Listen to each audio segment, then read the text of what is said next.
Welcome to Monday edition of the Bet Like Mike Show, WinDailySports.com. You can follow me. My name's Jon Jansen at JJansen34. Mike North at North to North. I would say good luck on the show today. Let's break a leg, but apparently we probably shouldn't say that today after what happened this weekend. Well, I'll tell you what, right? But you know what? You had a great weekend, Jon. I had an 0-2 Friday. You also had Poirier over McGregor. Which was a great pickup today. Folks, there's not a whole lot going on. We will have, for the last 5 minutes, our picks for Home Run Derby for tonight, so don't go away. Don't go away on that. But, yeah, Conor McGregor, it's not over. I'm going to get you as he's laying there. It's just incredible. The fact that the guy just still is a marketing, like in character type of, like as his foot is mangled, his ankle, his leg is just mangled. He legitimately got hurt. Yeah, he did, and then he's just sitting there talking trash still. It's incredible that he can do that. Yeah, and Poirier now he's won 2 out of 3. I think that they'll try to market another fight. I think they'll probably get it. I think people will buy it. I did not invest. I didn't like how ESPN does it. I mean, I got ESPN 3, but all of a sudden you got stuff to fill out, and you got you want to buy the fight. They show the prelims on ESPN. I know they're building up their website or what have you, but come on, man. You got to put that fight on TV. You got to put that fight on 206. Come on.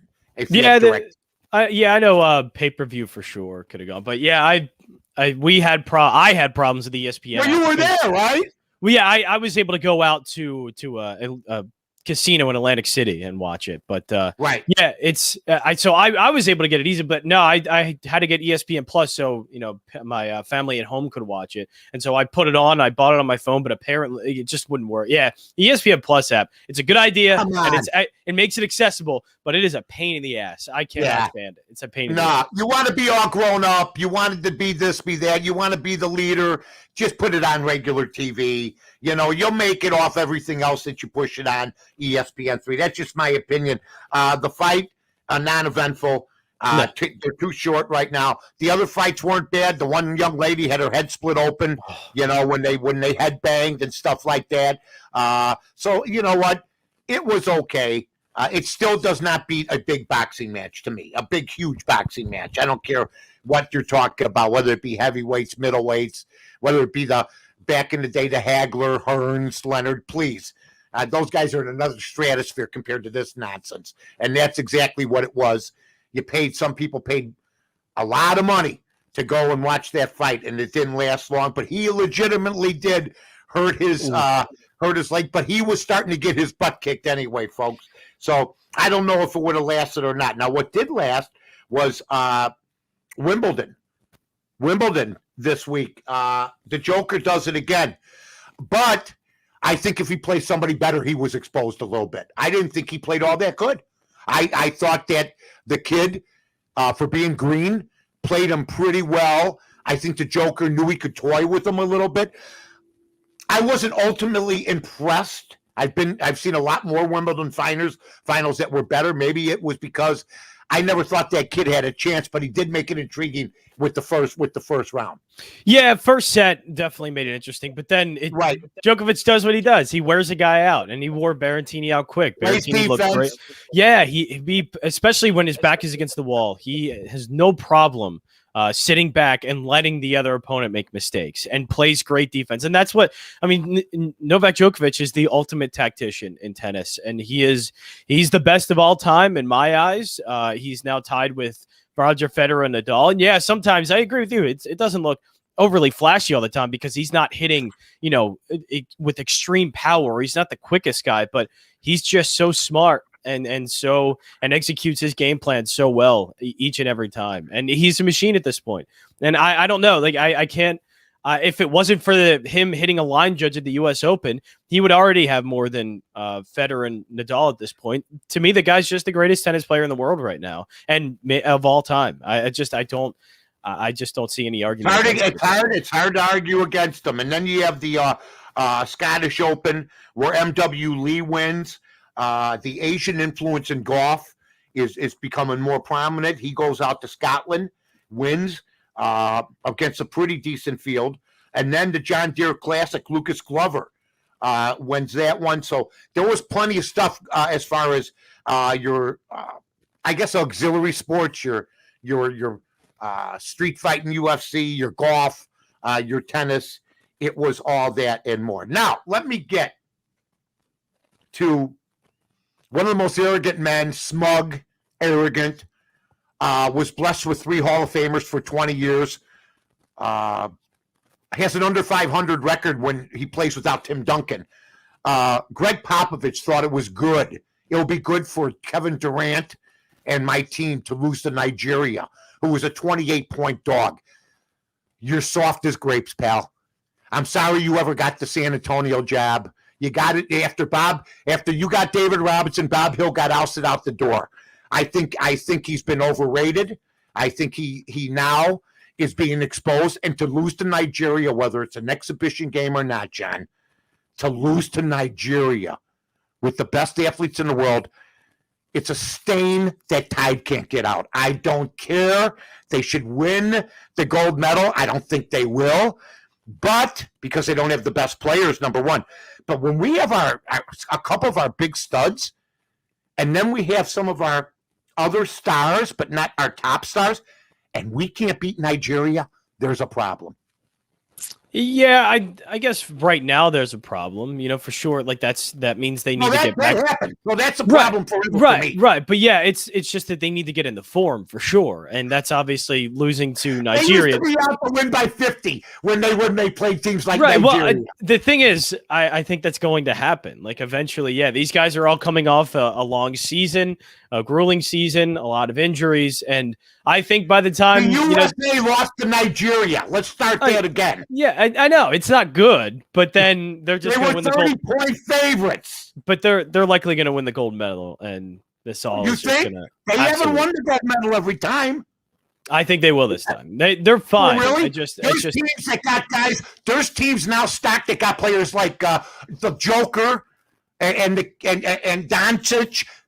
European and international basketball now, you better bring your best team if you're the U.S. It's not like it was. They do have a great one though. Like their starting lineup is terrific, and it's probably a starting. Bradley Beal's great. Nigeria. Yes, they did. They're not in form. They didn't look good, but I think the season just ended. Right. Well, yeah, but they're playing. These are guys that all don't play together. It was bad. It's a bad loss, but I think they're still going to win the gold medal, and I don't know if it's going to be close. All right, I might bet you on that. I'll take the field against them if you want to. Yeah, they've lost. Paul Pierce and them have lost before. They don't go down there and win all the time. I don't know if you heard the latest. They don't. But I will take the field, any amount of money you want to bet, because they lost to Nigeria. I mean, that's like that to me. It was glossed over. Nobody's talking about it because everybody should be embarrassed. They claim they're the greatest group of athletes in the world.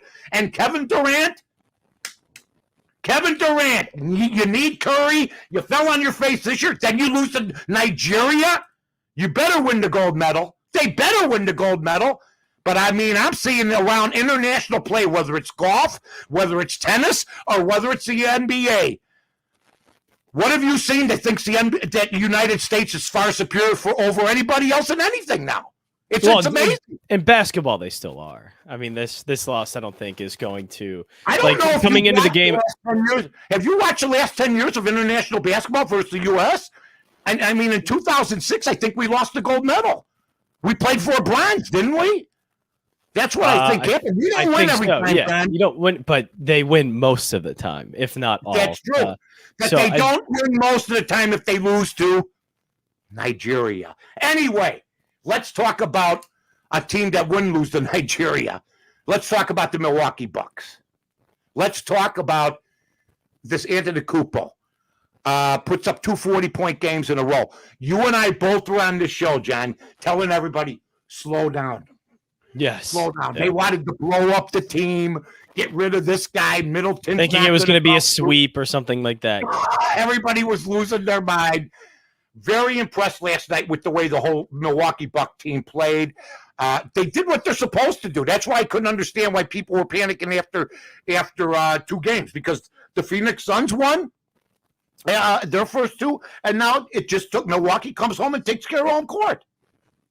Yeah, I think it's good. Game 4 is going to be interesting, but Game 3 kind of went as I expected. Like it's really hard to win 3 games in a row, especially in the NBA Finals, and to be switching, from home to now on the road. Milwaukee, I think, was the favorite for a reason. I bet on them, and they made it look easy. I just that's the first one that could really ship. If Milwaukee goes up and lose that game at home, then yeah, they're bad, and this is going to probably end in 4 or 5. But it's over. You had to see first how Milwaukee was going to react and how they were going to look at home, and they look great. Everything looked fine. So yeah, they're in this series still. The series isn't completely over. Now, Game 4 is going to be a little tough to bet. Like that's one that's going to be difficult. I'm sure if I look at right now the NBA Finals, I could probably see the line. Yeah, Bucks a 4.5-point favorite, so a half a point about above where they were in Game 3. But that one becomes a little bit more difficult to bet. Now Milwaukee got their home game, but the adjustments are made. Phoenix can come out a lot better and look a lot more comfortable in Game 4. Yeah, well, Devin Booker better come out and play. Has to. If Devin Booker keeps playing like he's playing, forget about Middleton. Booker's falling on his face worse than Middleton here. So yeah, I don't think he's looked great since the Western Conference Finals. Game 1 was okay, and he had a decent Game 5, but other than that, I don't know. He's looked okay. He hasn't looked too great. I'd rather have Trae Young. I'd rather have Trae Young over him. I really would. It's close. It definitely is close. I think Trae Young goes to the hoop better. I think Trae Young penetrates better. I really, really do. So I'd rather have him. But I'll tell you, I had some prop bets last night. I went 3-1. Thank God, because I had such a lousy Friday. But what's so funny about that? I had a lousy Friday and you start chuckling. See, that's how we talk. No, it's good. It's good that you were able to come back. No, I'm excited you came back and got to win. Hey, I had the Phoenix Suns first quarter +2. So nice. I win that. Sometimes it's good to just get in and get out. I had Connaughton under 2 3-pointers. He makes 2. But I also had Middleton under the 23.5 points. So I went 3-1 yesterday and that. But proposition bets, if you can't figure out who's going to win, and I was going back and forth, I said, I'll bet some proposition bets for some couch change.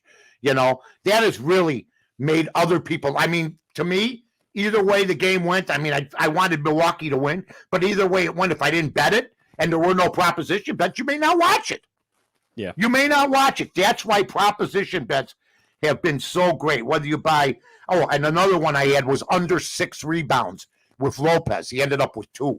So, I mean, Milwaukee, they had a good rotation, and get off the head coach's back. The guy knows how to coach. He's won 60 games with 2 different teams, including, I think, Atlanta, before Atlanta became Atlanta. So, I mean, just get off his back. I think he's going to be all right. I like you said, John, I think it's going to be tougher to bet the 4th game. Believe me. Yeah, Game 4 is very tough. That one I might just stick to prop bets and forget the total and forget the side because, I mean, 220 kind of where it was at is the totals was nailed from the jump in this series, and it's nailed again and over again. So they're really sharp on the total. The side, it's just this game could go either way to me. Game 3 did seem easy, and even seeing Ajad, like Bucks -4 is free money. It really was. It felt like that game Milwaukee would take. But Game 4 is a little bit difficult. That one I'm probably going to stick to prop bets because there's still prop bets that each and every night are still hitting, are valuable. Oh yeah, so that's fine. It's just that the total and the side to me are just almost unbettable. It's really tough to nail down. It's unpredictable this year. It really is. All right, ladies and gentlemen, it's the time that you wait for. But you know what? Tonight we have a home run derby. There's not a whole lot out there. I woke up this morning, went to play a round of golf with my buddies, got home.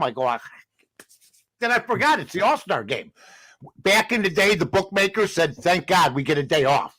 You know what I mean? But they don't even get a day off now. There's something like, the Monday used to be an automatic day off before home run derby for any bookmaker in this country, 60s, 70s, 80s, But they came back further. So I'm going to miss the action this week. They don't play basketball till Wednesday. The Open, which we'll have previews of. That's not till tomorrow. Wednesday? Yeah. They're making 3. Why would you not cash in? Right. What am I gonna talk about today? Oh, believe me, you've been through February. You've been through January and February. You'll get through it. It's not great, but this is always the All-Star break in the middle of the summer is always the worst. That's also probably the time you could probably start talking football and get away with it. Oh, don't worry, they will. Yeah, they're still talking football. The Lightning won the Stanley Cup the other day. I'm not going to mention the show I watch in the morning on TV, but they started talking about Aaron Rodgers again. I just shut it off. I mean, be a little more creative. Okay, Here we go. Ohtani plus 205, Gallo plus 450, Alonso plus 500, Olsen plus 600, Trevor Story plus 800 on 100, Juan Soto plus 900, my guy Salvi Perez at plus 1,000, and Trey Mancini, sentimental, coming back from cancer, plus 1,200. My strategy is simple. I leave the three first guys out. I bet 100 apiece on Olsen, Trevor Story, Soto, Salvador Perez, and Mancini. That's a $500 investment. If Olsen hits, he hits 600. You make it 100. If Story hits, you win 800. You win 300. If Soto hits, he hits 900. Salvador Perez is 1,000, and Mancini's 1,200. Here's what I'm going to say. I'm not ready to give this to Ohtani. I don't think it's a done thing. Do you? Like in past years when you knew, the big boppers were coming up, whether it be Sammy Sosa or Mark McGuire with the pharmaceuticals, you know what was going to happen. I really can't call Ohtani a clear winner right now. Can you? I think he's a medal winner. Yeah, and he's the best hitter in this field right now, and I get that. But home runs, I agree. It's a weak field, I think. But I think it's decent. It's okay. Like I think we have at the top. This is pretty good. Like Mancini and Perez, we're missing some guys. I think. Yeah, I think Ohtani, Gallo, and Pete Alonso, Juan Soto. I would love to see those guys hit. So they're pretty good. But the thing is, plus 250 for an event that's just like, I don't know, kind of fickle. I'd lose money. If I had him. It's just too short of odds. It's just not worth the bet on that type of odds on this type of event. You know what? Really Matt Olson looks good. Nobody knows who Matt Olson is. Yeah, Matt Olson, he's been great. Plus 600. I know a lot of people like Trevor Story because it's in Colorado and it's a good story when Trevor Story play. I'm not a Trevor Story guy. I thought he was better a few years back. Juan Soto is more of a line drive hitter to me. He's just a machine. And Perez and Mancini, they're that high odds for a reason. If I had to pick just one, I think I'd take Joey Gallo at plus the fourth.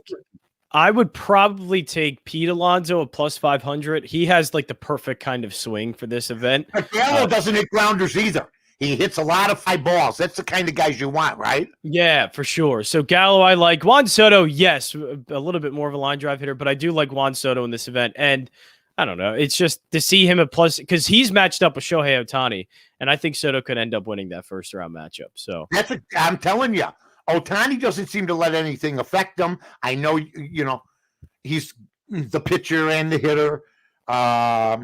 Right, and there's not like anything behind this that we can go like, this is why Shohei Ohtani might not do well in the Derby, or it's just guessing. But I think he might win going away. Right, I think why not bet one of these for when it comes to underdogs in the first round? Like I would say, why not bet on Trevor Story at plus 150 in the first round against Gallo? Well, I mean, Trevor Story, I could convince myself, but it's plus money, and of course, I think some of these dogs are going to win their first round matchups, and I think Juan Soto is the best chance and best odds, plus 175. If you were to take two guys right now, you got to win. You got to win in order to move ahead in some tournament you're in. Which two guys would you take? If we're discounting, I guess, the money line and just going like, who do I think actually wins? Who do you think could win? You take Ohtani? It probably would be Ohtani or Alonso, I would say. But I'm going to go Alonso and Joey Gallo. Okay. Ohtani, right. I don't know. I think we're both on the same page that Alonso's been in this before, and he's the perfect guy for this kind of event. Like, really is. But the favorite, Ohtani is favored by 200 more than Gallo at 450. I mean, so 200 less, plus 205 to plus 450.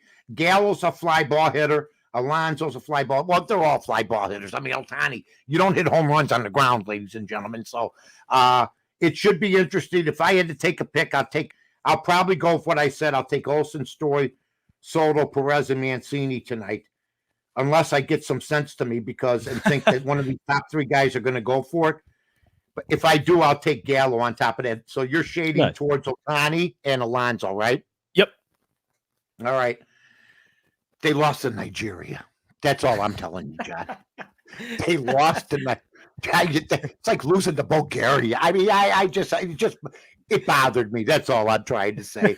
Ladies and gentlemen, we have so much fun on the show. We realized there wasn't a lot to talk about, but tomorrow we'll have the All-Star game and everything else going. We're ready for you. We appreciate you. Hope you win the home run derby tonight. John, good time, man. Yeah, great time. See you later.